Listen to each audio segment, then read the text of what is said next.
बात बहुत ही पुरानी है। एक गांव में सरजू नाम का एक किसान रहता था।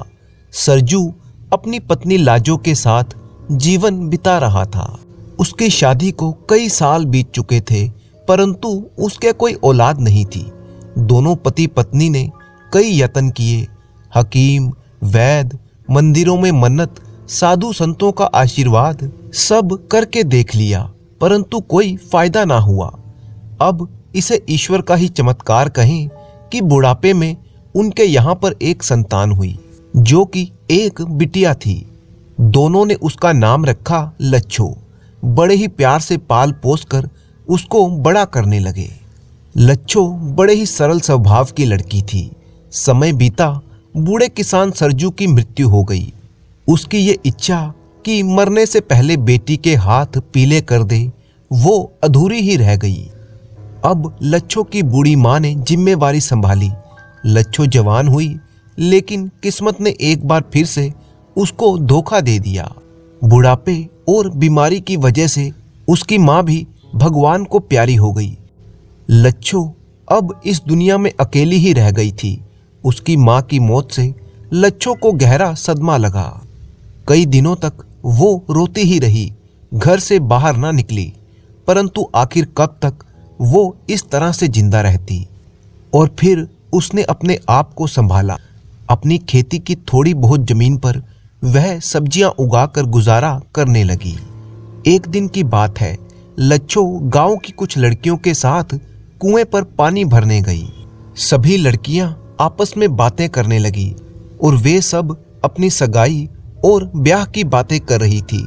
एक सहेली जिसका नाम बंतो था, वो बोली, मेरे पिता ने मेरे ब्याह के लिए कीमती वस्त्र खरीद रखे हैं। दूसरी ने कहा, मेरे ससुराल में दुल्हन के ब्याह के सुंदर वस्त्र तैयार हो रहे हैं। इस तरह से सब लड़कियां बातें कर रही थी।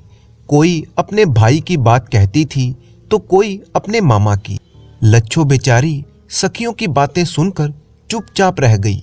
उसके पास कहने के लिए कोई बात नहीं थी। बहुत दिन हुए उसके माता पिता मर चुके थे और वो उसके लिए कोई धन दौलत भी नहीं छोड़कर गए थे। उसका कोई दूसरा सगा संबंधी भी नहीं था जिसका वो सहारा लेती। बेचारी अकेली थी और गरीबी में दिन काट रही थी। उसकी शादी का प्रबंध भला कौन करता, लेकिन उसका दिल भी चाहता था कि वह सखियों की बातचीत में हिस्सा ले। इसीलिए उसने बस ऐसे ही बात बनाते हुए कह दिया, मेरा चाचा भी परदेश से आ रहा है। वो मेरे लिए जेवर और गहने, कीमती कपड़े लेकर आएगा। उसी समय एक व्यक्ति जो गांव में अपना सामान बेचने आया था, वहीं पर बैठा हुआ लड़कियों की बातें सुन रहा था। वो आदमी असल में एक चालाक ठग था और सामान बेचने के बहाने लोगों के भेद मालूम करता था। जब उसका दांव लगता तो वह लोगों को लूट लेता था। लच्छो की बात सुनकर वह मन ही मन में बहुत खुश हुआ और दूसरे ही दिन वो भेष बदलकर लच्छो के घर चला गया। वह आदमी अपने साथ कीमती वस्त्र और गहने भी लेकर आया था। उसने लच्छो से कहा, मैं तुम्हारा चाचा हूँ। कई साल प्रदेश में रहकर बहुत सा धन कमा कर लौटा हूँ। मैं तुम्हारा ब्याह अपने एक धनी मित्र के बेटे से करना चाहता हूँ। लच्छो भोली भाली और सरल स्वभाव की लड़की थी। उसने बचपन में अपनी माँ से सुना था कि उसका एक चाचा भी था जो परदेश चला गया था। लच्छो ने सोचा कि शायद ये वही चाचा है। लच्छो ने उस ठग की बातों पर विश्वास कर लिया। लच्छो ने घर का सारा सामान बांधा और ठग के साथ चल पड़ी। जब वे दोनों ठग के घर की ओर चले जा रहे थे तो रास्ते में एक कौवा जोर जोर से काव काव करने लगा। लच्छो ने अपनी माँ से सुना था कि अगर कहीं जाते समय कौवा काव काव करे तो ये एक बड़ा ही अपशकुन होता है। उसने ठग से कहा, चाचा, ये कौवा काव काव क्यों करता है? ठग ने कहा, काव काव करना कौवे की आदत है, इसका कोई मतलब नहीं होता। वे दोनों अभी थोड़ी ही दूर गए थे तो एक बिल्ली म्याऊं म्याऊं करने लगी। लच्छो ने फिर से वही सवाल चाचा से पूछा। कुछ आगे चलने पर एक सुनसान रास्ते पर गीदड़ के रोने की आवाज आई तो लच्छो ने कहा, चाचा ये तो बड़ा ही अपशकुन है। लच्छो के बार बार पूछने पर ठग हर बार यही कह देता कि शोर मचाना पशु पक्षियों की आदत होती है, हमें इससे क्या मतलब है, अपशकुन जैसा कुछ नहीं होता, ये सब अंधविश्वास है। वो ठग जब लच्छो को साथ लेकर अपने घर पर पहुंचा और घर पहुंचते ही उसने सारा भेद अपने आप ही खोल दिया और लच्छो से कहने लगा, मैं तुम्हारा चाचा या कोई दूसरा सगा संबंधी नहीं हूं, मैं तो तुम्हारी सुंदरता पर मुग्ध हो गया था और तुम्हारे साथ ब्याह करने के लिए तुम्हें यहाँ पर लाया हूँ। लच्छो ये सुनकर बहुत रोई, लेकिन अब क्या हो सकता था, उसके लिए वहां से भाग जाना अब संभव नहीं था। उसे मार्ग के पशु पक्षियों की बातें याद आई और अफसोस हुआ कि उसने इस पर ध्यान क्यों नहीं दिया। वो वाकई ठग से ठगी गई थी। ठग जब चोरी और ठगी करने के लिए घर से बाहर जाता था तो लच्छो को अपनी माँ के सुपुर्द कर जाता था। ठग की माँ लच्छो पर कड़ी निगरानी रखती थी, उसे कहीं बाहर जाने नहीं देती थी। उस ठग की माँ बहुत ही बूढ़ी थी, उसके चेहरे पर झुर्रियां थी और गालों का मांस लटक रहा था और उसके सिर पर सफेद बाल थे। लच्छो के बाल बहुत ही लंबे, काले और सुंदर थे, नागिन की तरह लहराते थे। बुढ़िया को लच्छो के ये बाल बहुत ही पसंद थे। एक दिन की बात है, जब ठग घर से बाहर गया हुआ था तो बुढ़िया ने लच्छो से पूछा, तुम्हें ये सुंदर बाल कहाँ से मिले? लच्छो ने बात बनाते हुए कहा, ये सब मेरी माँ की कृपा है। उसने एक दिन एक कड़ाही में तेल गरम करके मेरे बालों पर लगाया था, तब से मेरे बाल लंबे ही होते जा रहे हैं। हमारे गांव में बाल बढ़ाने का ये पुराना रिवाज है। बुढ़िया बोली, तो क्या मेरे बाल भी काले और लंबे हो सकते हैं? तू क्या वो तेल मेरे लिए बनाएगी? लच्छो ने झट से कहा, क्यों नहीं। इसके बाद लच्छो ने एक कड़ाही में तेल गरम करना शुरू किया। वह नाटक करते हुए उसमें रसोई का सामान जैसे नमक, मिर्च आदि डालने लगी। जब तेल उबलने लगा तो उसने बुढ़िया से कहा कि अम्मा, अब तू आराम से आंख बंद करके बैठ जा और मैं तेरे सिर पर तेल लगाती हूँ। बुढ़िया ने जैसे ही आंखें बंद की, लच्छो ने उबलते हुए तेल की कड़ाही बुढ़िया के सिर पर उड़ेल दी। बुढ़िया खूब चिल्लाई और तुरंत ही उसकी मौत हो गई। लच्छो ने अब बुढ़िया को विवाह के वस्त्र पहनाए और दीवार के सहारे एक कोने में बिठा दिया। इसके बाद लच्छो ने घर का थोड़ा सामान और धन समेटा, फिर वहां से भाग खड़ी हुई। जब वह रास्ते से जा रही थी तो उसे ठग मिल गया। वह कहीं से चक्की के 2 पाट चुरा कर लौट रहा था। उसे देखते ही लच्छो झाड़ी में छिप गई। ठग ने लच्छो को देख तो लिया था मगर पहचान ना सका। वह समझा कि कोई और औरत होगी जो घर में किसी काम से आई होगी। असल में ठग खुद भी डर गया था कि कहीं चोरी का माल देखकर ये औरत शोर न मचा दे, और वह खुद भी छिपता हुआ अपनी राह चलता रहा। जब वो ठग दूर चला गया तो लच्छो भी झाड़ी की ओट से बाहर निकली और अपने गांव की ओर चल दी। ठग जब घर पर पहुंचा तो लच्छो को आवाज देने लगा। उसे कोई उत्तर ना मिला। जब बार बार पुकारने पर भी लच्छो की कोई आवाज नहीं आई तो उसे क्रोध आने लगा। दीवार के सहारे बैठी हुई बुढ़िया को वो लच्छो समझ रहा था। वह गुस्से में आकर जोर जोर से चिल्लाने लगा और फिर उसने चक्की के पाट बुढ़िया के सिर पर दे मारे। लेकिन जब उसे मालूम हुआ कि वो लच्छो नहीं उसकी माँ है तो वो फूट फूट कर रोने लगा। उसने समझा कि उसकी माँ चक्की के पाटों से ही मर गई है। ठग ने मन ही मन में निश्चय किया कि वह लच्छो को वापस लाकर ही दम लेगा। लच्छो जब अपने गांव में लौटकर आई तो ठग के डर के कारण वो एक सहेली के घर पर रहने लगी। जब इस प्रकार 1 महीना बीत गया तो उसने सोचा कि ठग अब नहीं आएगा, तो वो अपने घर में ही रहने लगी। परंतु उसके मन में अभी भी खटका था, इसीलिए वह अपनी सुरक्षा के लिए रात को एक तेज खंजर और एक दिया सलाई सिरहाने रखकर सोती थी। एक रात की बात है, जब वो गहरी नींद में सोई पड़ी थी तो ठग आ गया। उसके साथ 3 ठग और भी थे। उन्होंने सोई हुई लच्छो को चारपाई सहित उठा लिया और चलते बने। बीच रास्ते में ही लच्छो की आंख खुल गई, लेकिन वह चुपचाप लेटी रही। जब वह जंगल में पहुंचे तो वहां घना अंधेरा था।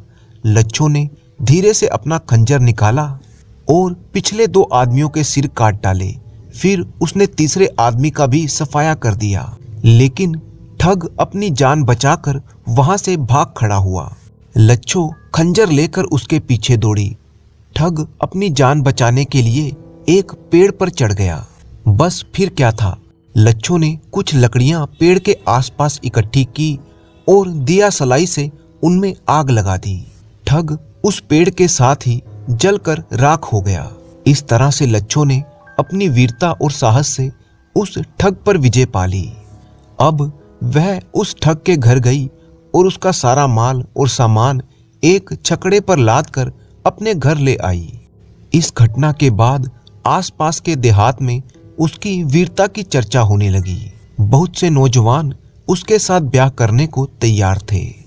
और फिर एक दिन लच्छो ने अपनी पसंद के एक लड़के से ब्याह किया और सुखपूर्वक अपना जीवन बिताने लगी।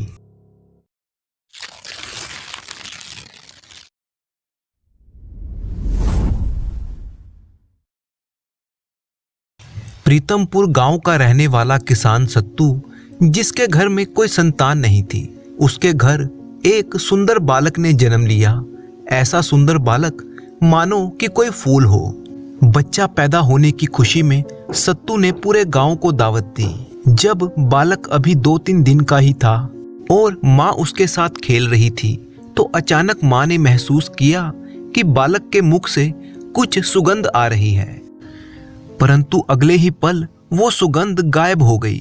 माँ ने अपना वहम समझा, परंतु कभी कभी जब वह बच्चे के साथ खेलती तो उसने गौर किया कि बच्चा जब जब हंसता है तो उसके मुख से चमेली के फूल की खुशबू आती है।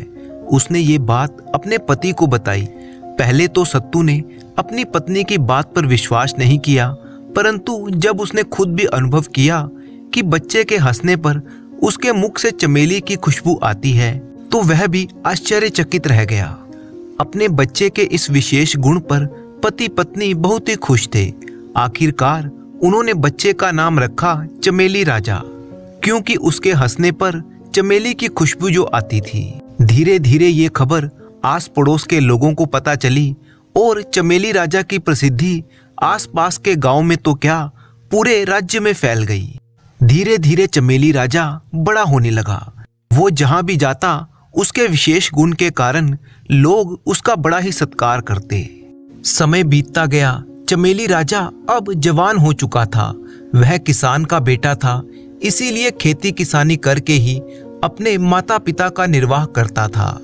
एक सुबह की बात है, जब चमेली राजा अपने खेतों में काम कर रहा था तो अचानक कुछ सैनिकों ने उसे घेर लिया और कहा कि उसे राज्य के राजा ने बुलाया है। चमेली राजा इस अचानक हुई घटना से घबरा गया। उसने पूछा, आखिरकार मेरा कसूर क्या है जो आप लोग मुझे राजा के पास ले जाना चाहते हो? वो हम नहीं जानते। हमें तो राजा की आज्ञा है कि तुम्हें पकड़कर उनके सामने पेश किया जाए। डरे और घबराए हुए चमेली राजा को राजा के सैनिक ले गए और राजा के सामने पेश कर दिया गया। राजा ने बड़े ही स्नेह भाव से कहा, हमने सुना है कि तुम जब हंसते हो तो तुम्हारे मुख से चमेली की सुगंध निकलती है और पूरे वातावरण को महका देती है। हम तुम्हारे इस गुण की पुष्टि करना चाहते हैं और साथ ही साथ ये आश्चर्यचकित घटना देखना भी चाहते हैं। इसीलिए हमारा आदेश है कि तुम हंसो। चमेली राजा एकदम से सन्न रह गया। उसने ये कभी कल्पना भी नहीं की थी कि इस प्रकार का आदेश उसे मिलेगा। उसने अनेक प्रयत्न किए किंतु विफल रहा। हंसी आई ही नहीं। वो क्या करे? हंसी प्राकृतिक रूप से अपने आप ही आनी चाहिए, तभी चमेली की सुगंध फैलती है, वरना नहीं। राजा ने उसे अनेक प्रकार से उत्साहित किया, धन और इनाम का लालच भी दिया, परंतु चमेली राजा को हंसी नहीं आई। अब महाराज को क्रोध आने लगा। उन्होंने कहा, या तो तुम मेरे आदेश की अवहेलना कर रहे हो या फिर तुम में कोई विशेष गुण नहीं है और तुम्हारे बारे में सब बातें झूठी हैं। खैर, कारण जो भी हो, तुम्हें इसकी सजा मिलेगी और कारागार में रखा जाएगा। राजा ने आदेश दिया कि इसे नगर से बाहर बने हुए विशेष कारागार में बंद कर दिया जाए और पहरेदारों को खबरदार कर दिया जाए कि यदि किसी कारण से इसे हंसी आ जाए तो तुरंत मुझे सूचना दी जाए। सैनिकों ने चमेली राजा को नगर के बाहर बने हुए एक विशेष कारागार में बंद कर दिया। चमेली राजा बेचारा कारागार में बंद बहुत ही उदास था। वो सोचने लगा कि उसे कभी आशा भी ना थी कि जिस गुण के कारण उसे सभी जगह सम्मान मिलता है, आज उसी गुण के कारण उसे कारागार में सड़ना पड़ रहा है। बेचारा सारी रात कारागार में करवटें बदलता रहा, उसे नींद नहीं आई। कारागार के पास ही एक झोपड़ी थी, उसमें कोई युवक रहता था। कारागार की खिड़की से वो झोपड़ी साफ दिखाई देती थी और वहां की आवाजें भी सुनाई देती थी। अब चमेली राजा को कारागार में कोई काम तो नहीं था, तो अक्सर वह खिड़की से उस झोपड़ी को देखता रहता। अगली रात को उसने देखा कि जब घना अंधकार छा गया तो महल की तरफ से कोई औरत उसकी झोपड़ी में आई। औरत की वेशभूषा से लगता था कि वो रानी है। जब चमेली राजा ने उसे गौर से देखा तो वह रानी ही थी। रानी ने झोपड़ी का दरवाजा खटखटाया और झोपड़ी के अंदर चली गई। रानी रोज उस झोपड़ी में आती और रात के अंतिम प्रहर में वापस लौट जाती। चमेली राजा उस युवक का चेहरा तो नहीं देख पाता था, किंतु दीपक के प्रकाश में इतना अवश्य पता चलता था कि वो हमेशा रानी का इंतजार करता था। चमेली राजा ने सोचा कि महाराज को ये बात बता देनी चाहिए, परंतु अपने प्रति महाराज के व्यवहार को देखकर वह चुप ही रहा। एक रात की बात है, रानी को आने में कुछ देर हो गई। युवक झोपड़ी के अंदर कुछ बेचैन सा इधर उधर चक्कर काट रहा था। जब रानी आई तो उसने क्रोध में उसे मारना शुरू कर दिया। रानी चुपचाप मार खाती रही। कहते हैं, प्यार में प्रेमी की मार भी फूलों सी लगती है। कुछ प्रेमिकाओं को तो प्रेमी की मार भी आनंदित करती है। खैर, जब युवक का गुस्सा शांत हो गया तब रानी ने उसका हाथ पकड़कर बैठाया और साथ में लाई हुई मिठाइयां उसे खिलाने लगी।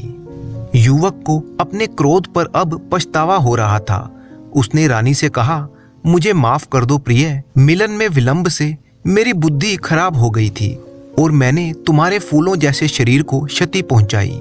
रानी ने कहा, नहीं प्रियतम, क्षमा नहीं मांगो। तुम्हारे लात घूंसों और हाथों के स्पर्श से मुझे असीम आनंद की अनुभूति होती है। मुझे लग रहा था मानो मैंने सारे जहां की सैर कर ली। झोपड़ी के पिछवाड़े एक धोबी बैठा हुआ था। युवक तथा रानी की बातों को वो सुन रहा था। असल बात ये थी कि उस धोबी का गधा खो गया था। उसे ढूंढते ढूंढते जब वह थक गया और सुस्ताने के लिए झोपड़ी के पिछवाड़े जा बैठा, उसने जब रानी के मुंह से सुना कि मैंने सारे जहां की सैर कर ली तो वह चौंक उठा। धोबी को लगा कि इस औरत ने जब सारे जहान की सैर कर ली है तो अवश्य ही कहीं ना कहीं उसका गधा भी देखा होगा। वह उठकर झोपड़ी के दरवाजे पर आया और दस्तक देने लगा। दरवाजा रानी ने खोला। धोबी उससे कहने लगा, आपने सारे जहां की सैर की है, यदि कहीं पर मेरा गधा देखा हो तो बताने का कष्ट करें, मैं उसे ढूंढने में अपने आप को असमर्थ पा रहा हूँ। चमेली राजा कारागार की खिड़की से ये सारा तमाशा देख और सुन रहा था। धोबी की बात सुनकर वह खिलखिलाकर हंसने लगा। इतना हंसा कि हंसी रुकने का नाम ही ना ले। जब प्राकृतिक हंसी का फुवारा फूटा तो चारों तरफ चमेली की सुगंध फैलती चली गई। पहरेदार तुरंत राजमहल की तरफ दौड़े और महाराज को ये खुशखबरी सुनाई। ये चमत्कार देखने के लिए स्वयं महाराज और राजमहल के लोग कारागार की तरफ दौड़ पड़े। इसके बाद अगले दिन महाराज ने चमेली राजा को अपने दरबार में प्रस्तुत होने का आदेश दिया। जब चमेली राजा महाराज के सामने आया तो महाराज ने उससे उसके हंसने का कारण जानना चाहा। चमेली राजा बिल्कुल चुप रहा। परंतु बार बार राजा के कहने पर उसने कहा, महाराज, यदि आप मेरी जान की सलामती का वचन दे तो मैं आपको पूरी घटना बता सकता हूँ। राजा ने कहा, ठीक है, हम वचन देते हैं, तुम पूरी बात हमें बताओ। इसके बाद चमेली राजा ने सारी घटना विस्तार से महाराज को कह सुनाई। सारी घटना सुनकर महाराज को अपने व्यवहार पर पश्चाताप हुआ। उसने चमेली राजा को कैद से मुक्त कर दिया और बहुत सा इनाम देकर सम्मान पूर्वक उसे विदा किया। अपनी रानी को दूसरे पुरुष से संपर्क रखने के कारण कारागार में डाल दिया। अब चमेली राजा के पास बहुत सी धन दौलत थी और वह अपने माता पिता के पास आ गया। कुछ दिनों बाद ही चमेली राजा का विवाह एक बड़ी ही सुंदर युवती से कर दिया गया और वह आनंद पूर्वक अपना जीवन बिताने लगा।